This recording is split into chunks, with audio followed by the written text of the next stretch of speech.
Para entender lo que pasó en 2008, primero tenemos que hablar del sistema financiero. Imagina que es como el sistema circulatorio del cuerpo humano.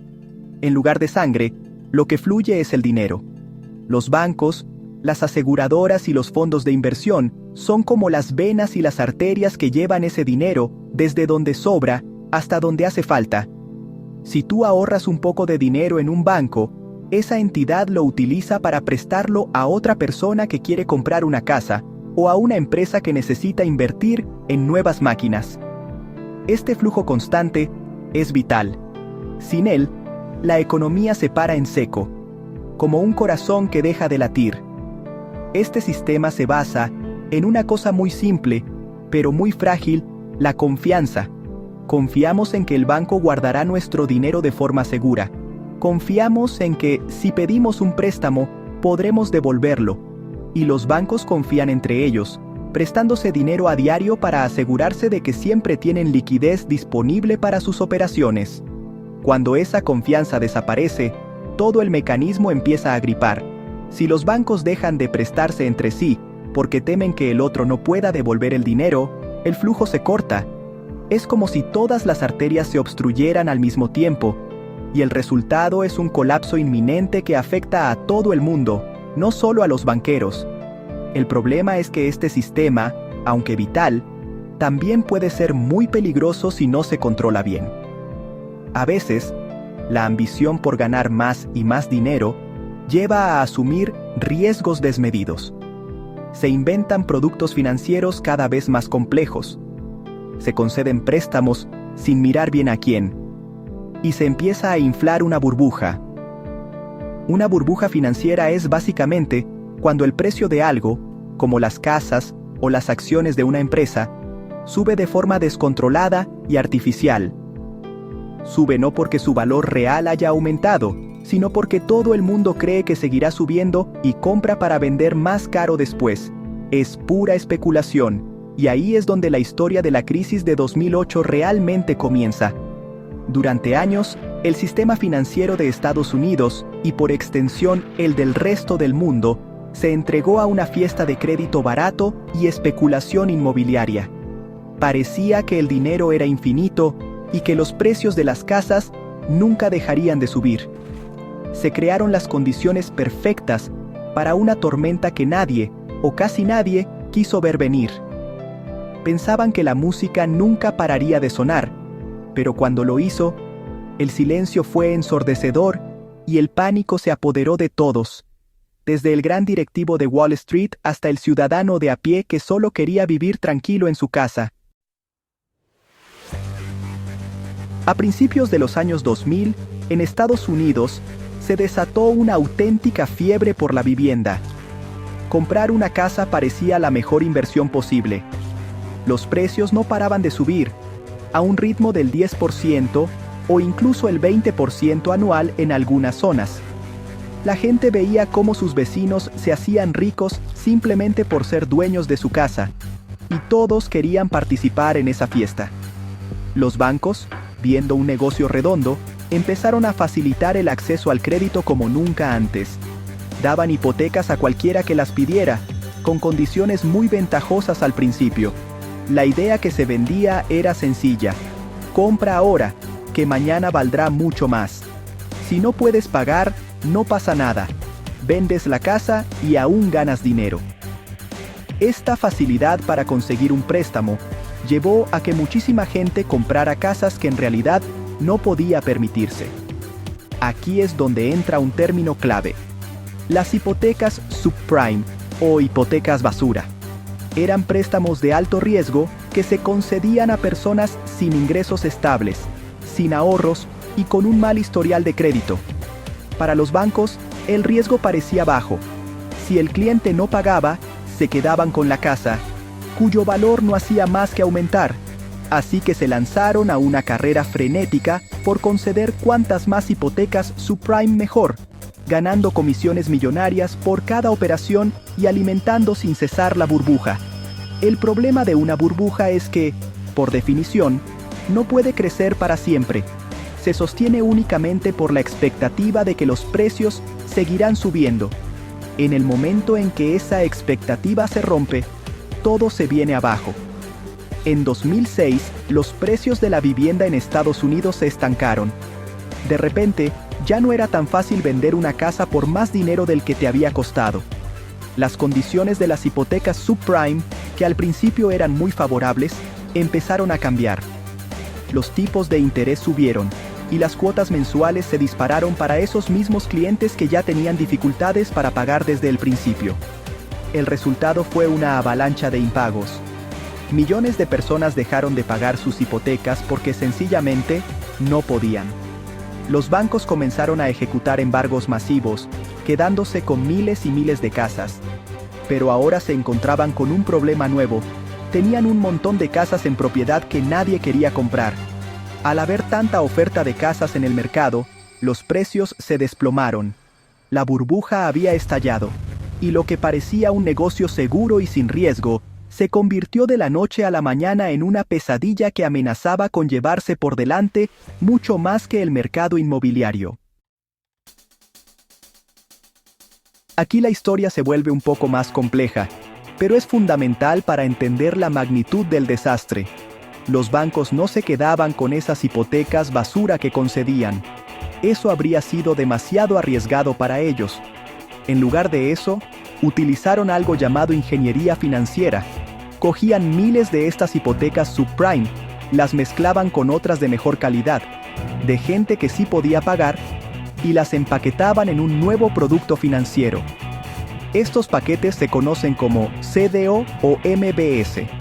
Eran como una lasaña financiera, capas de deuda buena, regular y mala, todo junto en un mismo plato. El truco maestro consistía en llevar estos paquetes a las agencias de calificación de riesgo. Estas agencias como Moody's o Standard & Poor's son las que ponen nota a los productos financieros. Su trabajo es decirles a los inversores si algo es seguro o arriesgado. Pues bien, a pesar de que estos paquetes estaban llenos de hipotecas basura, las agencias les ponían la máxima nota posible, un AA. Esto significaba que eran tan seguros como la deuda del gobierno de Estados Unidos. ¿Por qué lo hacían?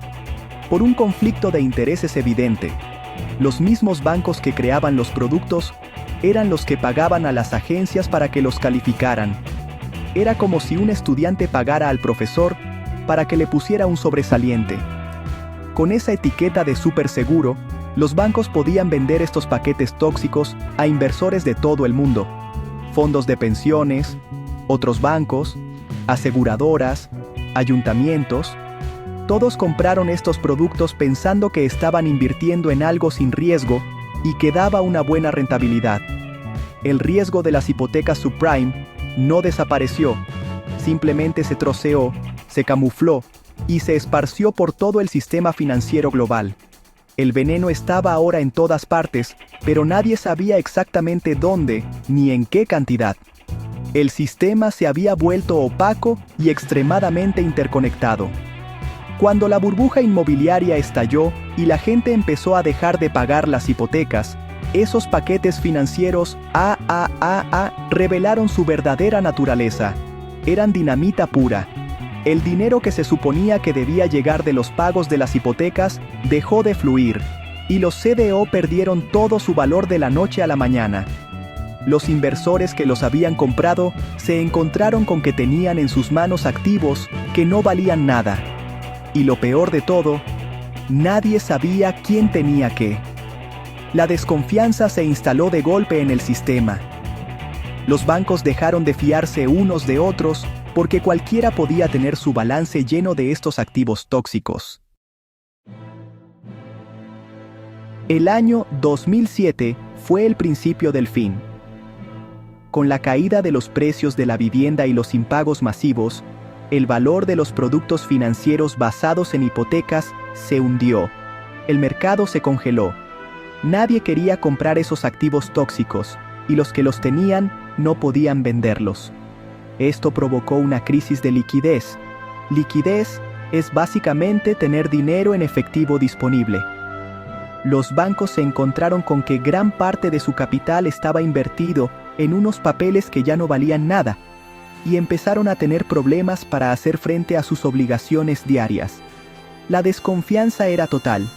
El mercado interbancario, ese sistema por el que los bancos se prestan dinero unos a otros a corto plazo, se secó por completo.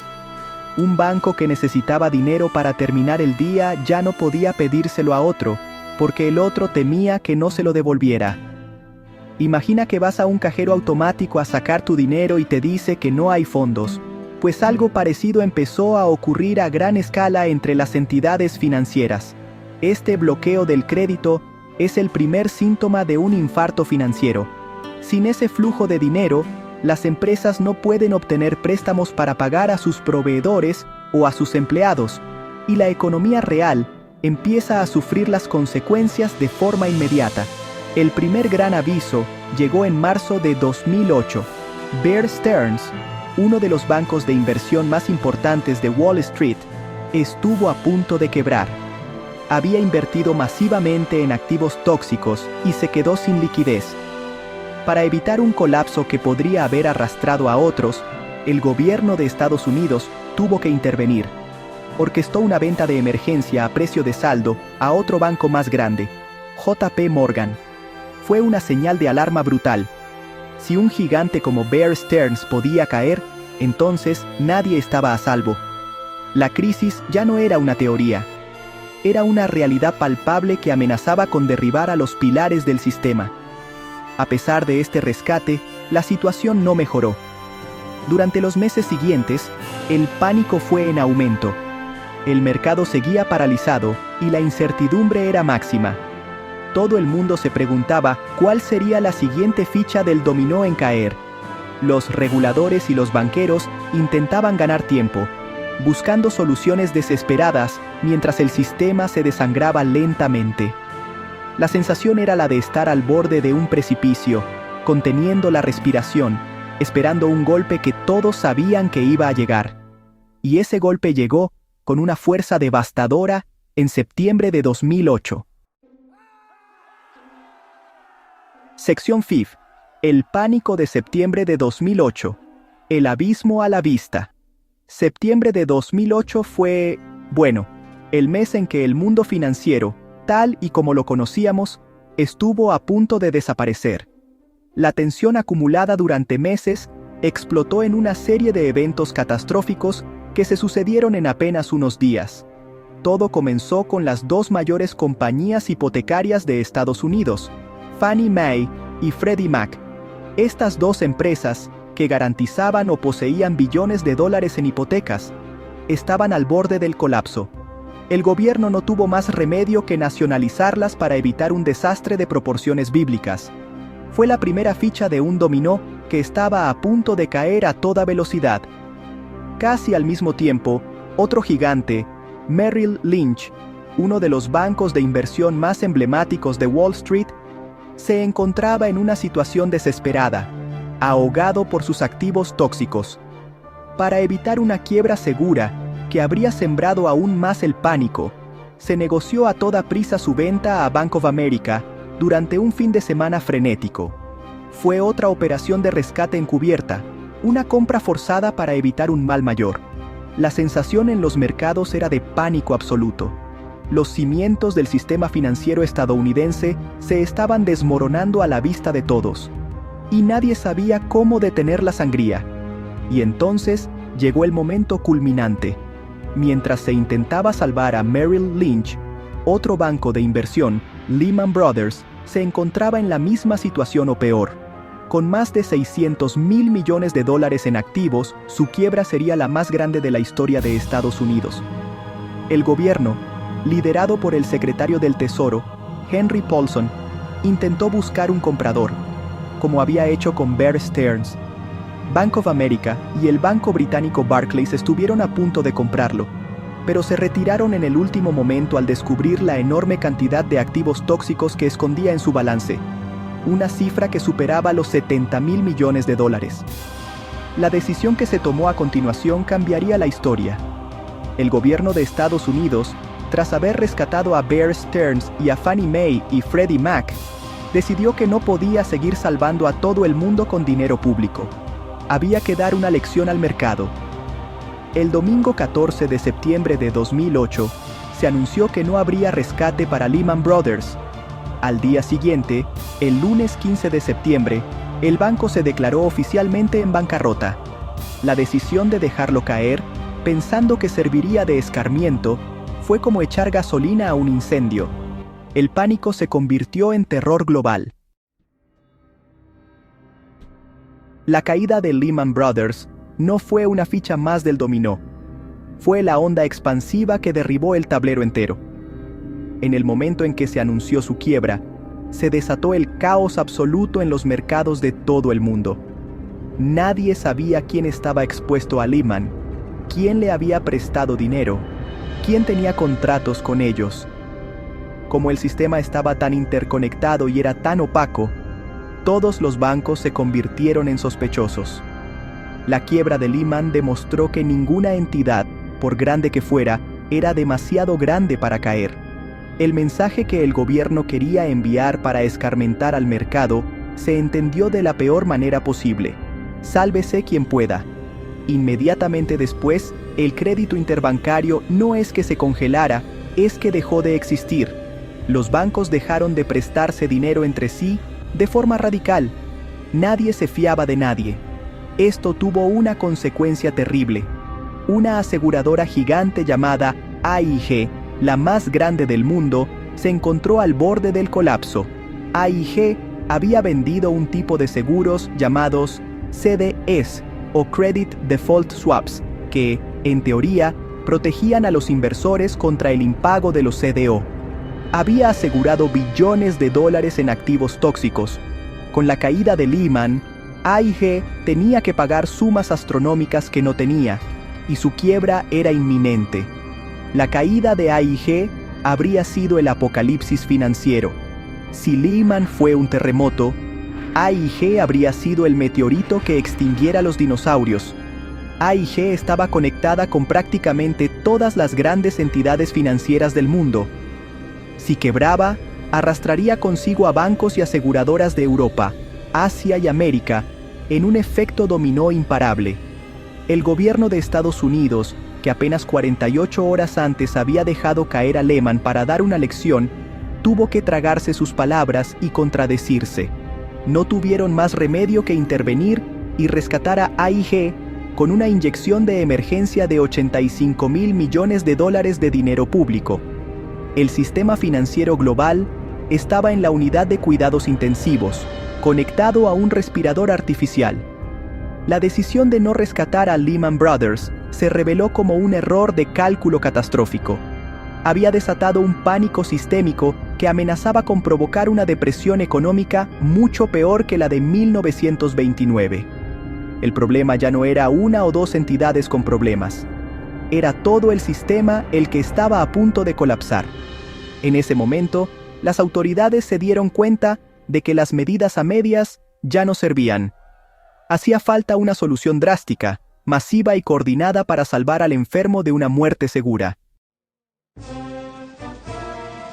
Ante el colapso inminente del sistema financiero, el gobierno de Estados Unidos se vio obligado a actuar de forma contundente.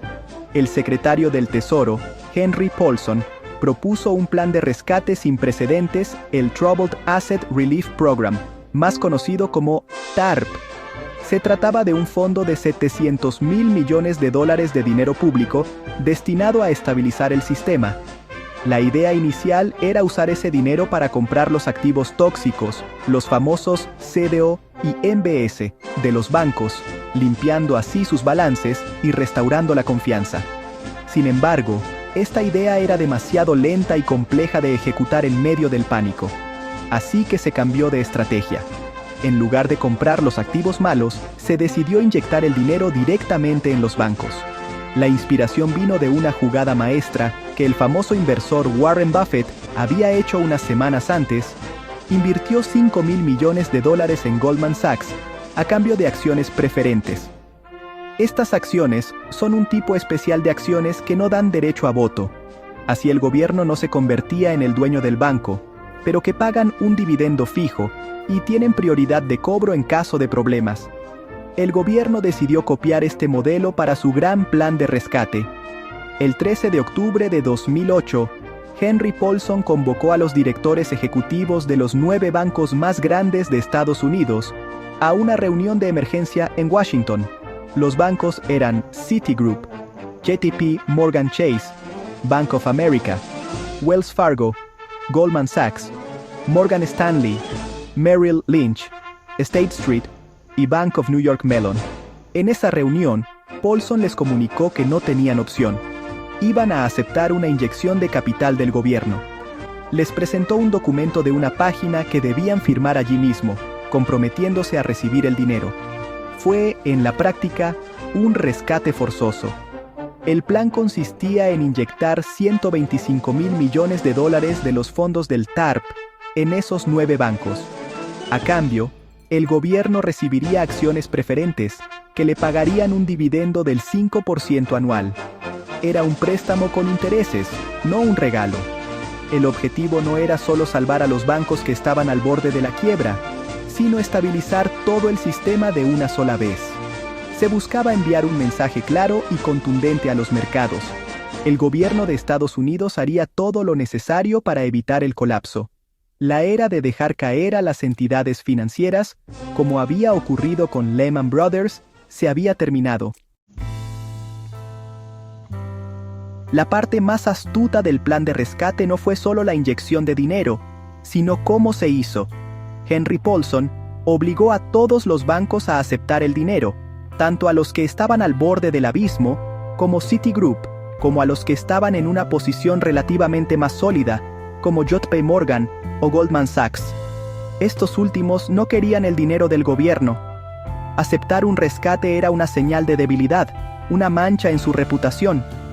Preferían demostrar al mercado que podían sobrevivir por sí mismos, pero Paulson fue inflexible. O lo aceptaban todos, o el plan no funcionaría. La lógica detrás de esta decisión era brillante y fundamental para detener el pánico.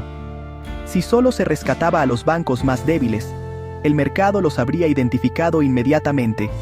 Los inversores, los clientes y otros bancos habrían huido de ellos en masa, provocando su colapso definitivo a pesar del rescate. Sería como ponerles una diana en la espalda. Al forzar a todos a aceptar el dinero, el gobierno ocultó quién estaba realmente enfermo y quién estaba sano. Creó una cortina de humo que impidió al mercado señalar y castigar a las entidades más vulnerables. Fue una estrategia de todos a una para proteger al conjunto. Esta inyección masiva y simultánea de capital tuvo el efecto deseado. Fue como una descarga de adrenalina directa al corazón del sistema financiero. Poco a poco, la confianza empezó a regresar. Los bancos, ahora con sus balances reforzados con capital público, comenzaron a prestarse dinero de nuevo, aunque tímidamente al principio. El mercado interbancario, que había estado completamente muerto, empezó a mostrar signos de vida. La intervención del gobierno funcionó como un cortafuegos que detuvo la propagación del incendio. Se había evitado lo peor, un colapso sistémico total y una depresión económica global. A largo plazo, la operación resultó ser incluso rentable para el contribuyente estadounidense. Los bancos devolvieron todo el dinero prestado por el gobierno en los años siguientes. Y no solo eso, sino que también pagaron miles de millones de dólares en intereses y dividendos por el uso de ese capital. El Estado recuperó cada dólar invertido en el rescate de los 9 grandes bancos, y además obtuvo un beneficio. Aunque fue una medida muy controvertida y criticada en su momento, la intervención del TARP logró su objetivo principal: salvar al sistema financiero del colapso y, con ello, a la economía mundial. La crisis de 2008 nos dejó una serie de lecciones muy claras, aunque la pregunta es si realmente las hemos aprendido. La primera y más importante es que la desregulación excesiva y la fe ciega en que los mercados se corrigen solos pueden ser extremadamente peligrosas. Durante años, se permitió que el sector financiero operara casi sin control, asumiendo riesgos demenciales con la creencia de que la innovación financiera era siempre positiva. La crisis demostró que la ambición sin límites y sin supervisión puede llevar a la ruina de todos, no solo de los que toman las decisiones arriesgadas. La regulación es necesaria para proteger al sistema de sus propios excesos. Otra lección fundamental es la del riesgo sistémico. Aprendimos que en un mundo tan interconectado, la quiebra de una sola entidad importante puede provocar un efecto dominó devastador. La idea de que algunas instituciones son demasiado grandes para caer, o too big to fail, se convirtió en una realidad dolorosa. Esto plantea un problema moral enorme. Si los bancos saben que serán rescatados si las cosas van mal, tienen un incentivo para asumir más riesgos de la cuenta. Después de la crisis, se implementaron nuevas regulaciones para exigir a los bancos más capital, realizar pruebas de estrés y tener planes para un desmantelamiento ordenado en caso de quiebra, intentando así resolver este dilema. La crisis también puso de manifiesto la importancia de la transparencia. Durante años, se crearon y vendieron productos financieros tan complejos que ni siquiera los expertos entendían del todo lo que contenían. Esta opacidad fue clave para que el riesgo se extendiera por todo el sistema sin que nadie se diera cuenta. La lección es que necesitamos mercados más sencillos y transparentes, donde los riesgos sean claros y visibles para todos. Los productos financieros no deberían ser cajas negras cuyo contenido es un misterio. Saber quién debe qué a quién es fundamental para que la confianza, el pilar del sistema, pueda sostenerse. Y quizás la lección final es que las crisis, por muy dolorosas que sean, son cíclicas y volverán a ocurrir. La memoria humana es corta, y la tentación de volver a las andadas en busca de beneficios rápidos siempre está ahí. Por eso, es vital no olvidar lo que pasó en 2008. Hay que mantener una vigilancia constante, adaptar las regulaciones a los nuevos riesgos que sin duda aparecerán, y sobre todo, recordar que la estabilidad financiera no es un fin en sí mismo, sino un medio para garantizar el bienestar de la sociedad en su conjunto. Porque al final, cuando el sistema se rompe, las piezas rotas siempre las acaban pagando los de siempre.